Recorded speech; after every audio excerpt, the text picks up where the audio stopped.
नमस्कार, मैं इंजीनियर पीयूष पांडे स्वागत करता हूं आप सभी का अपने आज के हिंदी मोटिवेशनल वीडियो में, जिसका शीर्षक है be polite with everyone inside the organisation. यानी कि जिस पर्टिकुलर संस्था में आप काम कर रहे हैं वहां सभी के साथ एक प्रेम व्यवहार बनाना अत्यंत आवश्यक है।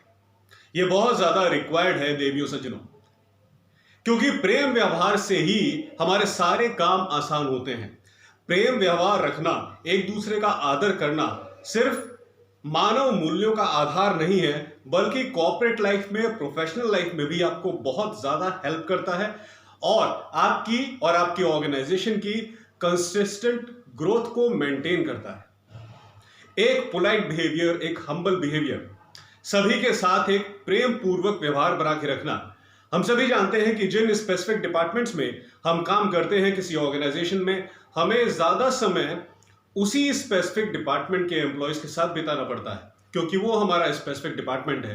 हम रोज ऑफिस जाते हैं और रोज कुछ खास लोगों के साथ काम करते हैं। दूसरे डिपार्टमेंट के लोगों के साथ भी हमारा इंटरेक्शन होता है, लेकिन उतना नहीं होता डेली बेसिस पे जितना हमारे खुद के डिपार्टमेंट के लोगों के साथ होता है। इसलिए हमें दोनों ही डिपार्टमेंट के लोगों के साथ एक अच्छा प्रेम व्यवहार बनाना बहुत ज्यादा जरूरी है। अगर हम आपस में एक प्रेम व्यवहार बना के नहीं चलेंगे, एक दूसरे की रिस्पेक्ट नहीं करेंगे, तो हम एक कॉमन प्रोजेक्ट के ऊपर काम नहीं कर सकते।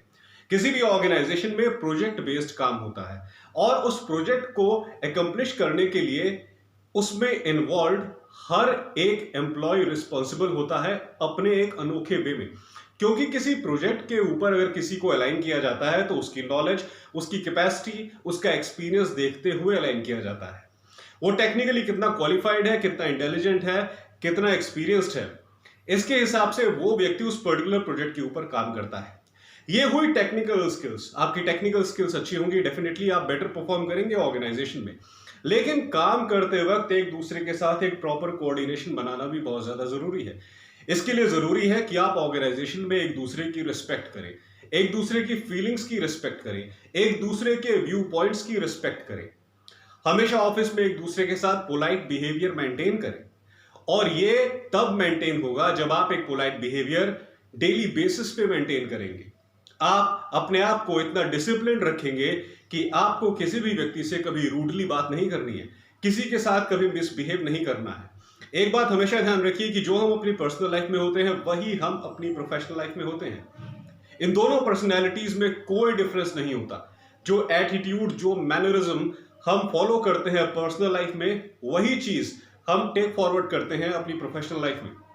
यानी कि अगर पर्सनल लाइफ में हमारा बिहेवियर पोलाइट नहीं है, हमारा बिहेवियर रूड है, हम किसी से अच्छे से बात नहीं करते, दूसरों की फीलिंग्स की कदर नहीं करते, दूसरों की सजेशन कभी एक्सेप्ट नहीं करते, इस तरह का बिहेवियर अगर हमारा है, तो यही बिहेवियर हमारी ऑर्गेनाइजेशन में भी हमारा रहेगा, और जिससे हमें बहुत ज्यादा लॉस होगा। क्योंकि ऑर्गेनाइजेशन में कोलैबोरेशन के बेस पे कोई काम होता है, प्रोजेक्ट बेस्ड काम होता है, जैसा मैंने आपको बताया। और किसी प्रोजेक्ट की सक्सेस किसी एक एम्प्लॉय के एफर्ट पे डिपेंड नहीं करती, इट्स अ कलेक्टिव एफर्ट। ये मिला जुला सहयोग होता है ऑर्गेनाइजेशन में काम करने वाले सभी कर्मचारियों का। ऑर्गेनाइजेशन में किसी डायरेक्शन में कोई काम हो रहा है, कंपनी के गोल्स और एस्पिरेशंस के डायरेक्शन में कोई काम हो रहा है, तो उसमें कॉन्ट्रीब्यूशन सबका है। कंपनी के इंजीनियर का, कंपनी के फाइनेंशियल एग्जीक्यूटिव का, कंपनी के एचआर एग्जीक्यूटिव का, कंपनी के डेटाबेस मैनेजमेंट टीम का। जितनी भी सेक्शंस, जितने भी डिपार्टमेंट उस पर्टिकुलर कंपनी के अंदर हैं, उन सभी का बराबर योगदान है कंपनी की ग्रोथ में और कंपनी की प्रोस्पेरिटी को मेंटेन करने में। किसी प्रोजेक्ट के ऊपर हम काम करते हैं और अगर हम उसके ऊपर कंसिस्टेंटली अच्छा परफॉर्म भी कर रहे हैं, तो भी उस प्रोजेक्ट की सक्सेस के लिए होल सोल हम जिम्मेदार नहीं हैं। It's a collective effort. सब लोग मिलकर काम कर रहे हैं, इसीलिए एक प्रोफेशनल सक्सेस एंश्योर करी जा रही है।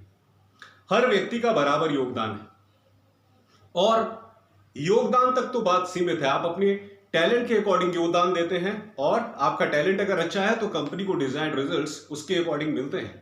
लेकिन टैलेंट के साथ साथ आपस में कोऑर्डिनेट करना बहुत ज्यादा जरूरी है। अगर डिफरेंट डिपार्टमेंट्स के लोग आपस में कोऑर्डिनेट करके नहीं चलेंगे तो इंडस्ट्री प्रॉपर नहीं चल पाएगी। और कोऑर्डिनेशन मेंटेन करने का सबसे बेहतरीन तरीका है कि एक पोलाइट बिहेवियर होना चाहिए हर हाल में। किसी के साथ कभी रूडली बात न करें, किसी के साथ कभी रूडली बिहेव न करें। हमेशा जानने की कोशिश करें कि अगर कोई समस्या है तो उसके पीछे एक्चुअल कारण क्या है और उसे पोलाइटली सुलझाने की कोशिश करें, क्योंकि कई बार बड़े बड़े प्रोजेक्ट्स सिर्फ इस बात में खत्म हो जाते हैं कि पार्टिसिपेटिंग मेंबर्स की आपस में बनती नहीं, पार्टिसिपेटिंग मेंबर्स एक दूसरे के साथ काम करने को तैयार नहीं, यानी कि आपस के ईगो क्लैशेस की वजह से कंपनी का बहुत बड़ा फाइनेंशियल लॉस। और इस ईगो क्लैश को खत्म करना बहुत ज्यादा जरूरी है, क्योंकि ये ईगो क्लैश का कोई बेस नहीं है, इसका कोई मीनिंग नहीं है। हम कंपनी में गए हैं कुछ काम करने के लिए, ऑर्गेनाइजेशन हमें पैसा देती है हमारी परफॉर्मेंस का, हमारे एटीट्यूड का नहीं। ऑर्गेनाइजेशन हमें पैसा देती है हमारे प्रॉपर ब्रेन यूटिलाइजेशन का, कंपनी की गोल्स और एस्पिरेशंस की डायरेक्शन में, न कि वहां जाकर लोगों के साथ जेलस फील करने में और लोगों के साथ लड़ने में।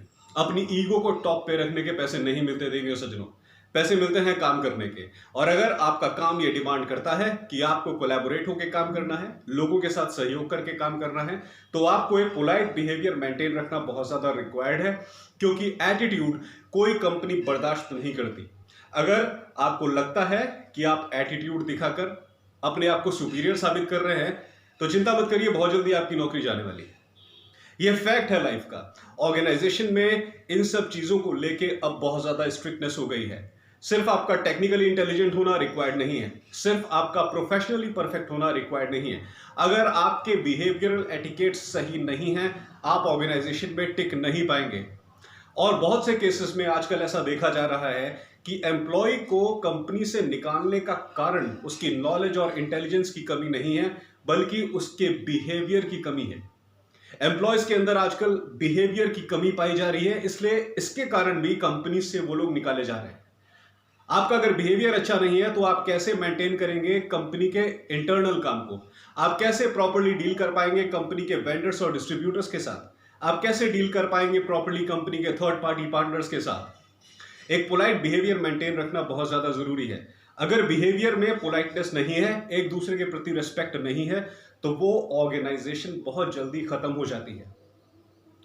इसी को कहते हैं कॉर्पोरेट कल्चर। कॉर्पोरेट कल्चर क्या होता है? ऑफिस में आए, अपने हिस्से का काम खत्म किया और शाम को घर वापस चले गए। This is not corporate culture. Corporate culture is आपको मेंटेन करनी है एक फ्रेंडली रिलेशनशिप सभी के साथ जो भी आपकी कंपनी में आपके साथ काम कर रहे हैं, चाहे वो व्यक्ति आपके स्पेसिफिक टास्क से जुड़ा हुआ है या नहीं है, चाहे वो व्यक्ति किसी दूसरे डिपार्टमेंट में ही काम क्यों ना कर रहा हो, चाहे डेली बेसिस पे आपके साथ उसका इंटरेक्शन भी ना होता हो, लेकिन फिर भी कंपनी में काम करने वाले हर व्यक्ति के साथ एक पोलाइट बिहेवियर मेंटेन करना ही रियल कॉर्पोरेट कल्चर है। कॉर्पोरेट कल्चर का मीनिंग कई बार हम गलत समझ आते हैं। कॉर्पोरेट कल्चर का मतलब हम समझते हैं कि गए, काम किया, सक्सेस अचीव करी, अपने प्रोजेक्ट्स प्रॉपर्ली अकम्प्लिश किए और बस हो गया, हमने कॉर्पोरेट कल्चर मेंटेन कर दिया। यह कॉर्पोरेट कल्चर नहीं है। यह तो सिर्फ आपकी डेडिकेशन है आपके काम के प्रति, जो कि ऑर्गेनाइजेशन को एक प्रॉपर रिजल्ट देती है और उसके रिटर्न में ऑर्गेनाइजेशन आपको अच्छा पैसा देती है और टाइम टू टाइम इंक्रीमेंट देती है। यह कॉर्पोरेट कल्चर नहीं है। कॉर्पोरेट कल्चर है आपस में एक फ्रेंडली बिहेवियर मेंटेन करना। कंपनी में काम करने वाले लोग, चाहे वो आपके स्पेसिफिक डिपार्टमेंट में आपसे बिलोंग करते हो या ना करते हो, एक प्रॉपर बिहेवियर सभी के साथ रखना है, क्योंकि हमें सभी की रिक्वायरमेंट है और कंपनी सबके कंबाइंड एफर्ट से आगे बढ़ रही है। अगर पोलाइटनेस नहीं है, लोगों के साथ बात करने में रूड बिहेवियर है, अपने आप को बहुत ज्यादा एरोगेंट समझते हैं, तो बहुत जल्दी आप कंपनी से बाहर हो जाएंगे। ये फैक्ट है लाइफ का। और अगर कंपनी से बाहर नहीं भी हुए तो कंपनी के अंदर रहते हुए भी कोई आपसे कोई मतलब नहीं रखेगा, लोग हमेशा आपसे दूर ही भागेंगे। आने वाले समय में कंपनी के क्रूशियल प्रोजेक्ट्स आपको नहीं दिए जाएंगे। अगर कभी प्रमोशन की अपॉर्चुनिटी कंपनी के अंदर आती है तो वो अपॉर्चुनिटी आपको दी ही नहीं जाएगी, ये कहते हुए कि आपका बिहेवियर रूड है, आप किसी के साथ प्यार से बिहेव नहीं करते। तो एक बड़ी पोजीशन पाने के बाद भी अगर आपका एटीट्यूड वही रहेगा तो इससे कंपनी की रेपुटेशन डाउन हो जाएगी। क्योंकि जैसे जैसे हमारी पोजीशन बढ़ती है, हमारा दायरा सिर्फ कंपनी के एम्प्लॉयज तक सीमित नहीं रह जाता, हमें ग्लोबली सोचना पड़ता है और ग्लोबली बहुत सारे लोगों के साथ अटैच होना पड़ता है। अभी आप अपनी कंपनी के अंदर रूड बिहेवियर दिखा रहे हैं तो सिर्फ आपकी कंपनी के लोग आपको जानते हैं। आप रूड बिहेवियर ग्लोबली दिखाने लग जाएंगे तो आपकी रेपुटेशन जो है वो डाउन हो जाएगी और साथ के साथ आपके मार्केट के शेयर्स भी डाउन हो जाएंगे, आपकी कंपनी की रेपुटेशन डाउन हो जाएगी। आपने कई बार सुना होगा कि यंग बच्चे जो भी अभी प्रोफेशनल कॉलेजेस से पास आउट हैं, वो किसी इंडस्ट्री को ज्वाइन करते वक्त सिर्फ इतना नहीं देखते कि इंडस्ट्री की फाइनेंशियल सक्सेस क्या है। आजकल प्रोफेशनल कॉलेज के बच्चे भी ये देखते हैं कि उस इंडस्ट्री का कॉर्पोरेट कल्चर क्या है। ऑनलाइन किसी इंडस्ट्री को ज्वाइन करने से पहले उसके बारे में रिसर्च करते हैं कि कंपनी अपने एम्प्लॉयज के प्रति कितना केयरफुल है, कितने एम्प्लॉय एंगेजमेंट प्रोग्राम्स वो अरेंज कर रही है, कंपनी के अंदर एक दूसरे के साथ कोऑर्डिनेशन बनाने के लिए कितने कितने प्रोग्राम्स, कितने कितने सेमिनार्स ऑर्गेनाइज कर रही है।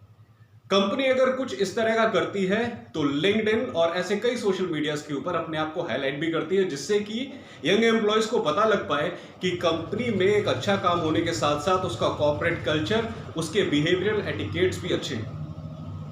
इसलिए अगर आपका बिहेवियर अच्छा नहीं है तो ऑर्गेनाइजेशन में भी आपकी रेपुटेशन जाएगी और पर्सनली भी आप खुद को मेंटेन नहीं कर पाएंगे, लोग आपसे दूर भागेंगे, जिससे आपका और ज्यादा नुकसान होगा। इसलिए एक पोलाइट बिहेवियर मेंटेन रखिए। पोलाइटनेस एक बहुत अच्छी क्वालिटी है। पहले हम सिर्फ कहते थे कि पोलाइटनेस अच्छी क्वालिटी है, सबके साथ मिल बांट के रहो, किसी के साथ रूड बिहेवियर ना करो, लेकिन अब इस बिहेवियर को कॉर्पोरेट रिकॉग्निशन भी मिल चुकी है। इसलिए इंडस्ट्री ज्वाइन करने से पहले अपने मैनर में चेंज लाइए, अपने रूड बिहेवियर में चेंज लाइए, फ्रेंडली बनिए और आप देखेंगे कि बहुत जल्दी आप ग्रोथ भी करेंगे और कंसिस्टेंटली अपने सैलरी में प्रमोशन भी पाए। तो देवियों सज्जनों, आज के लिए बस इतना ही। आशा करता हूं मेरा वीडियो आपको पसंद आया होगा। प्लीज सब्सक्राइब करिए मेरे चैनल को ER Piyush Pandey trainer BTech MBA और बेल आइकन को प्रेस करिए ताकि मेरी हर नई वीडियो की जानकारी आपको तुरंत मिल जाए। बहुत बहुत धन्यवाद।